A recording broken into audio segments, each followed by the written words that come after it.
The next paper is Bob Clark, talk about financial well-being of state and local government and retirees in North Carolina.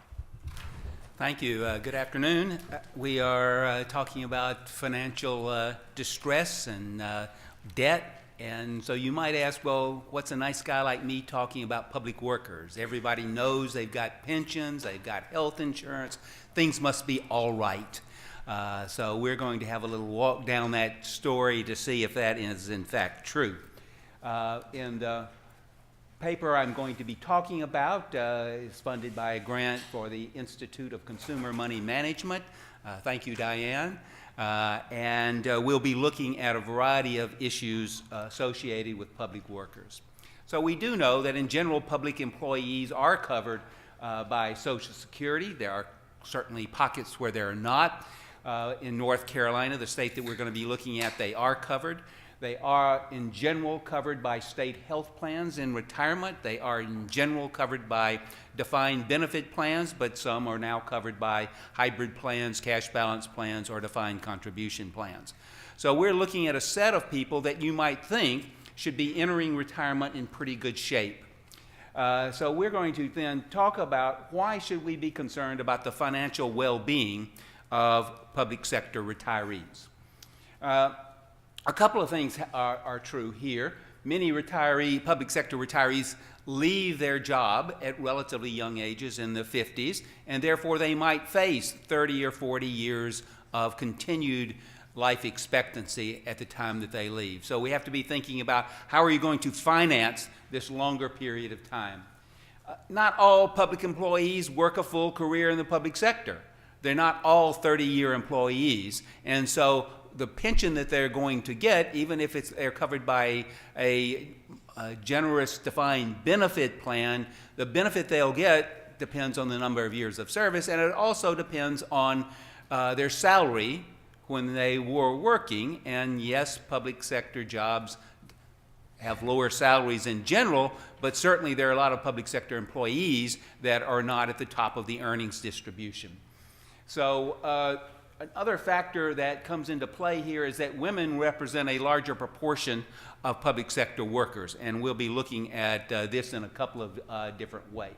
So we're going to be looking at people that retired from the state of North Carolina. North Carolina has two public pension plans, one covering teachers and state employees, another one covering local government employees. So we're talking about a sample for everybody covered by either of those plans.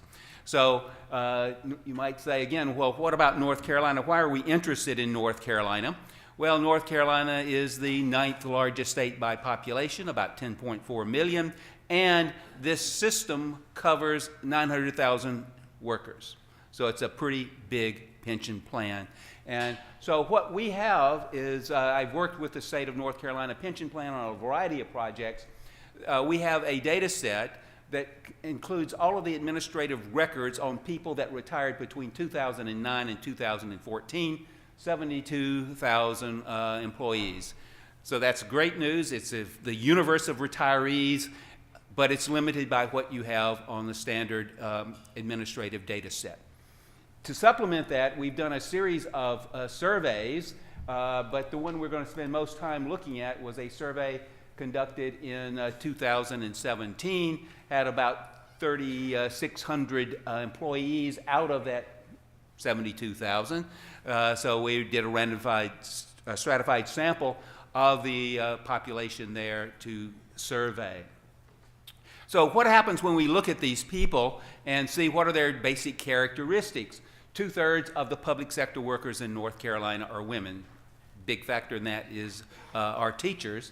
The mean age is 60, which means that half of all these retirees actually did retire in their 50s and did have this long time out there. 80% were state workers, 20% are local employees. Mean years of service is 23, so it means that we've got a fair number of people in our sample that did not have the traditional 30-year career that you might be thinking about, and that's going to contribute to the data that we have as well. Some people are retiring before they're eligible for full benefits. North Carolina allows people to retire as early as 50 if they have 20 years of service. So when we look at these data from our survey, we know that at the time that we're surveying them in 2017, so some of these people have been retired for 8 years, and some have been retired fewer years. 57% of them have less income than $75,000 in annual income. Some of these people now may be working in subsequent jobs after they've retired from the state. But when we look at the tiers of level of income, 5% of these employees that have a pension, so they've retired and they have a pension, have annual incomes of less than $25,000. Their annual pension benefit for those folks is around $9,000. Another 25% of them have income between $25,000 and $50,000. So not all public sector workers are in the higher income, even though they've got these pretty nice benefits. It depends on their past career history. Again, 80% of the respondents who reported income less than $25,000 were women, and non-married also are very highly represented in the lowest income group. So when we look at how these people are sorted out, women and non-married folks, and most of the non-married people actually turn out to be women as well, are located in those lower income groups. So the answer would be yes, we should be concerned about the income of public sector workers in retirement. And this is just giving you some more information about that. Clearly, at this point down here, 81% of the non-married retirees, 61% of the married households are represented by women, so they're dominating the lower income classes. So in this survey, we asked a series of questions trying to understand how they were approaching their income in retirement. We have these 5 questions that I think all come from Anna and Olivia's previous work. They required me to do that to be part of the program. So we've got their questions here. So it meshes nicely with a lot of their work, except we've got this different sample of public employees. And so we're just giving you the proportion of people that answer yes to did they have these problems. And one thing I would just call your attention to is number 1 up there is spent out of savings. Now that's an interesting question, and you might think, well, shouldn't everybody be spending out of savings, especially in this DC world? You build up savings while you're working and you draw it down while you're working. That's why you saved. So when we go from these 5 independent questions, we create an index of just the bottom 4, because I'm not exactly sure how to treat that first question. Is it a measure of distress, or is it a nice part of your life cycle planning process? And so here we have the distribution based on the level of income, and as you can see, all of on the left side of each of the tiers there, or the people in the lowest income are having the highest level of people reporting difficulties on each of these questions. Like I said, they required me not only to use their questions, but to label them Lusardi and Mitchell. And so we've got that there. And what we find on financial literacy is that the lower income people are less likely to answer the questions correctly.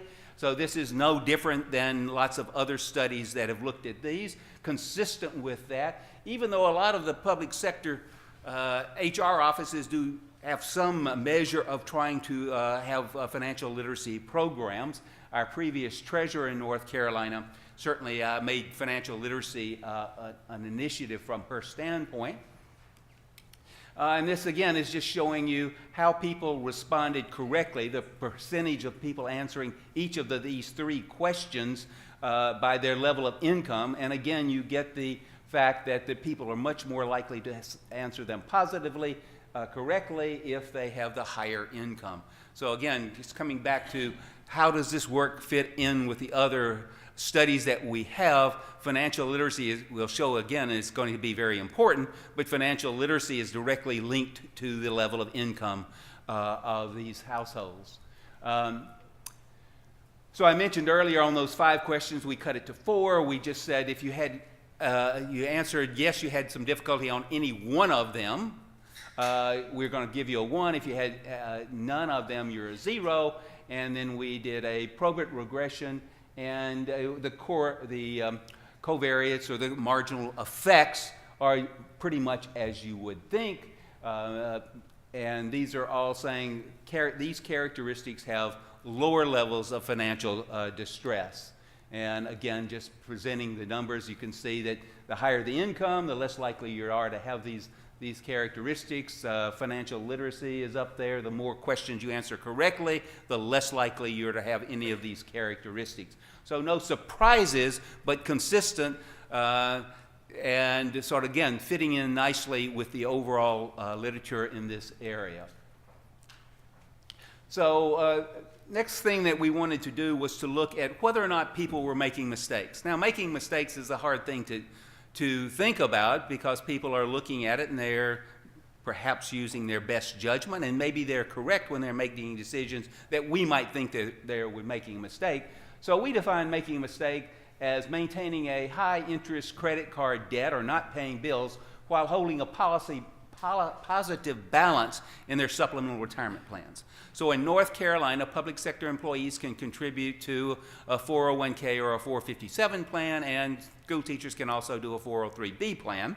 So most of these people, I think earlier we put up there that 89% of the population that we're observing had a supplemental retirement account, money in that account. We've got data on the actual account balances, so we can show you that later if you're interested.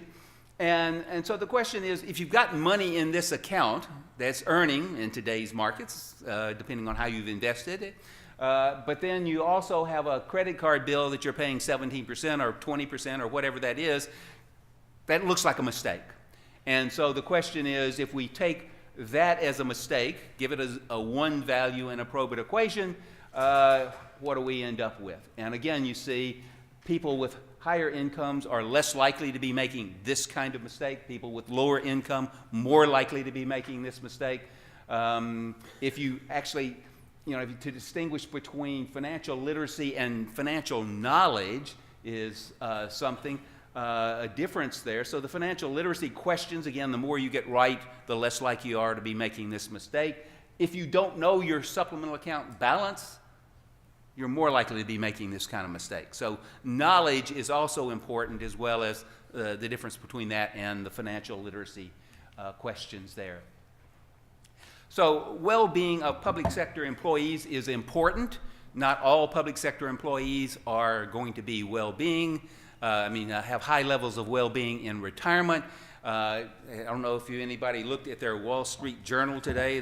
On page 3, there's an article talking about elimination of retiree health benefits. So in North Carolina right now, as long as you're receiving a defined benefit plan, benefit from the retirement plan, you can be in the state retirement system, state retiree benefit health system, and you pay a much subsidized rate, or in some cases a 0 premium on that. But that's going away in North Carolina, and it's going away in a number of other states. And this is to be slightly distinguishing between the pension and the retiree health. States have found it much easier to reduce health benefits for current workers than they have for the pension plan. So the pension plans, there are a lot of changes going on. In many states, the future benefits are going to be less, so the story we're telling now might be even more important in the future. So bottom line here, I would say we support, the research reports the value of financial literacy and the ability to make those decisions. We do have some other debt issues in the paper, but at this point, I just want to convince you that the public sector is also an area that we should be concerned about the economic well-being of retirees. Thank you.